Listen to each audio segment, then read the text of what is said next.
Hello readers, welcome to Adda 247, the YouTube channel. As we promised you, we have started a daily GK update videos. We have already updated the first one, that was of 1st April 2016, and in this video, we will be covering the April 2016 current affairs. We will be covering what? The April 2016 current affairs and it's 2nd April, which we will be covering in this news. Our content partners is obviously it's bankersadda.com with currentaffairs.adda247.com.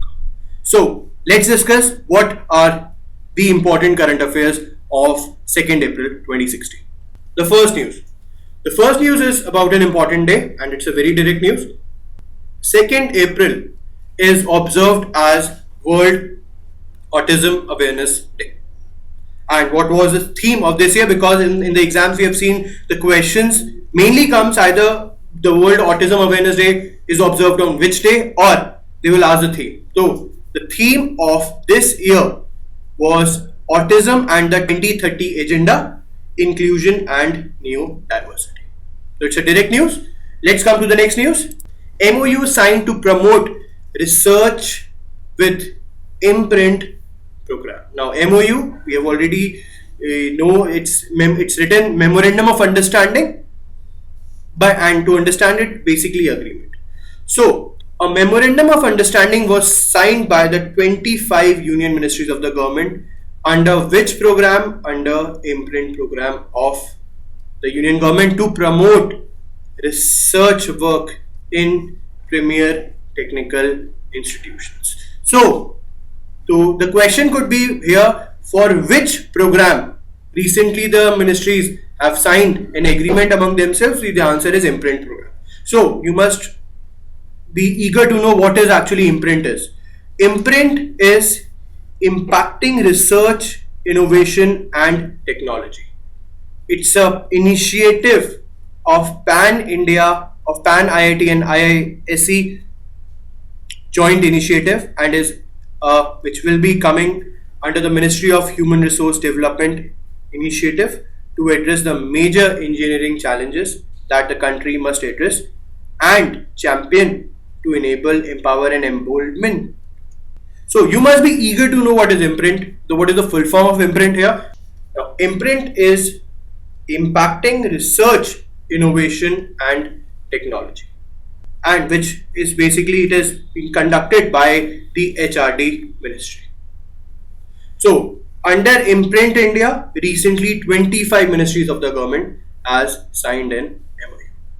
So I think it is also, what is the focus? The focus is to promote research. So what's the focus of Imprint is to promote research in the premier technical institutions. So I think this should be clear. So let's discuss the next news. Again an agreement. When the previous news we discovered, we read that the MOU was signed between the ministries for imprint program.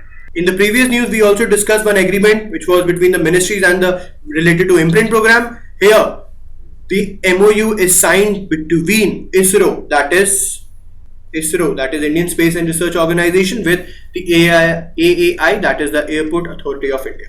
So let's discuss what is the news. Indian Space Research Organization, the Department of Space, has signed an MOU with Airport Authority of India to promote scientific parameters for the construction of airports. As per this AMU, the Department of Science of the ISRO will provide data on landscape around the airports.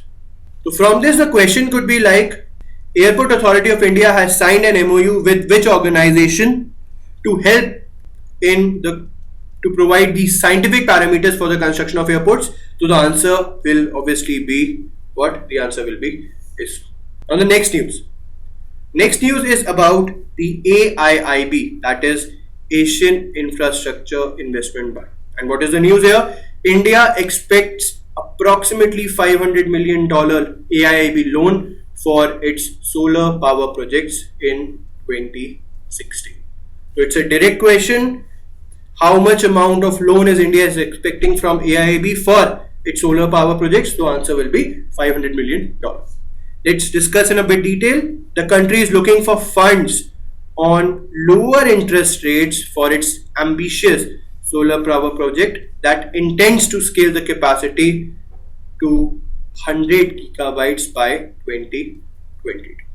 And one more important fact, where is the headquarters of AIB? It's in Beijing, China. Yeah? What could be the question? The question can be direct, AIB headquarters. And the second question could be, that is, India intends to increase its solar power capacity to 100 gigabyte watts by 2020. Now, let's come to the next one. Nifty, that is the National Stock Exchange, launches the new index for the mid and small capital stocks. So, direct question will be from this will be, which stock exchange has launched an index for the mid and small capital stocks? So my answer will be National Stock Exchange. So let's discuss in it. We detail the National Stock Exchange has launched a new index named Nifty Mid Cap 400. And what will it represent? It will represent the mid and small market capitalization segment of stock market. And the new index will comprise of how many companies? It will be comprising of 400 companies. Now this is an important part. This news is important. This is important for the upcoming examinations. The new index will comprise of 400 companies, which are the constituents of Nifty Mid Cap 150 and Nifty Small Cap 250 indices. So the question is, which stock exchange launched a mid small cap index? So my answer will be Nifty or National Stock Exchange. Let's come to the next one. It's about a state news. It's about Maharashtra state. So what's the news? Let's discuss. In a major step towards improvement of infrastructure for which disease? For cancer cure, Maharashtra has tied up with Tata Trusts to link all government colleges and medical colleges to the national cancer grid for uniform cancer profiling and quality treatment. Now the question from this news could be, Maharashtra government has tied up with which organization for linking of all its colleges and medical colleges for the uniform cancer profiling and quality treatment? So the answer here is Tata Trust. And who is the Chief Minister of Maharashtra? It's Devendra Fernandes, has signed AMU with the Tata Trust Chairman Ratan Tata for this collaboration. As per the CM, the target was to have around 50,000 bone marrow donors in the next 3 years. So, which state become the first state to link colleges to national cancer grid? So, my answer is Maharashtra. Yeah? Let's come to the next one. Who is going to become the first woman CM of J&K? So, the answer is Mehbooba. PDP President Mehbooba Mufti will be sworn in as the first women CM of Jammu and Kashmir. Yeah, it's a direct news. It's also an important one. Mark, this is important. And who is the governor of right now Jammu and Kashmir? So my answer is NN. So the next one, from 1st April 2016, as what the RBI ordered the banks have adopted that new rate formula. And what is the name of that new name formula? It's MCLR, marginal cost of lending rate.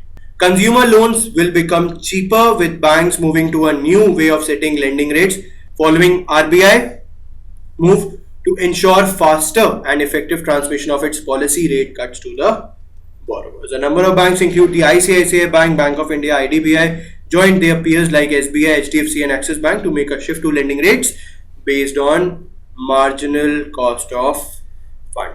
So from now onwards, according to which formula rate the banks have to lend loans to the customers? So the answer is MCLR. And it will replace what? It will replace the base rate system. So let's discuss the next news.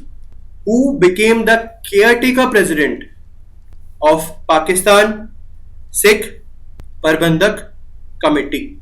Pakistan Sikh Gurdwara Parbandhak Committee, and the answer is Tara Singh. And why he became the caretaker Pradhan? Because its first chief Sham Singh died.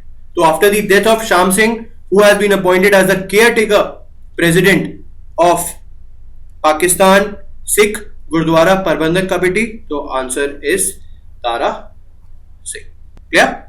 So I think this is a very direct news. It's basically a new appointment news. So let's discuss the next one. Again a new appointment. Who became the CMD, that is the chairman cum managing director of Bharatiya Nabhikya Vidyut Nigam. In short, Avani. So let's discuss the next one. Next one is again of a new appointment who has become the new CMD of Bharatiya Nabhikya Vidyut Nigam. So my answer will be Kalul Roy. Let's discuss in a bit detail. Bharatiya Nabhikya Vidyut Nigam Limited, that is BHAVINI, has appointed Kalul Roy as its new chairman and managing director, and he will replace who? P. Chilapandi. And what is Bharatiya Nabhikya Vidyut Nigam Limited? It's a wholly owned body of the union government and is responsible for construction, commissioning and operations of all stage 2nd fast breeder reactors envisaged as part of countries, and he will replace P. Chilapandi. Now let's come to the next news. Ranveer Singh to be feted as the Maharashtrian of the year. So it's basically an award news. Bollywood star Ranveer Singh, who brought alive for his Maratha warrior role Peshwa Bajirao II in Bajirao Mastani, will be given the Maharashtrian of the Year award. Yeah? Now there's a change in the Income Tax Act. The IT Act has been changed. So what is that change? Those who are earning 50 lakh a year, they now need to declare the assets. The government has issued a new set of income tax ITR return forms that require people with an income of 50 lakh above per annual to disclose their assets. So from this, the question could be, in the new set of income tax return forms, the person earning above how much will have to disclose his asset? The answer is 50 lakh. The new forms are for the assessment year 2016-17.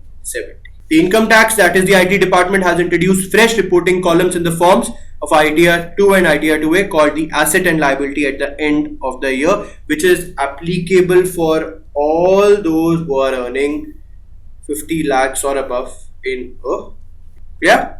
So let's discuss the next one. It's the last news of today's GK update. Australian pacer Clint McKay has announced the retirement from international cricket. The Australian pacer Clint McKay has announced the retirement from international cricket after his first class team Victoria Bushrangers won the Sheffield Shield tournament. So the direct question, name the Australian pacer who recently announced his retirement from international cricket. So the answer will be Clint. So this was the last news. That's it for today. We really hope that you should like this video also, the 2nd April current affairs, and we will be back with the 3rd April current affairs very soon in the next video. Thank you and stay tuned with us, and do subscribe the Adda 247 the YouTube channel, and keep following us on bankersadda.com, sscadda.com, and also your own current affairs adda.adda247.com. Thank you.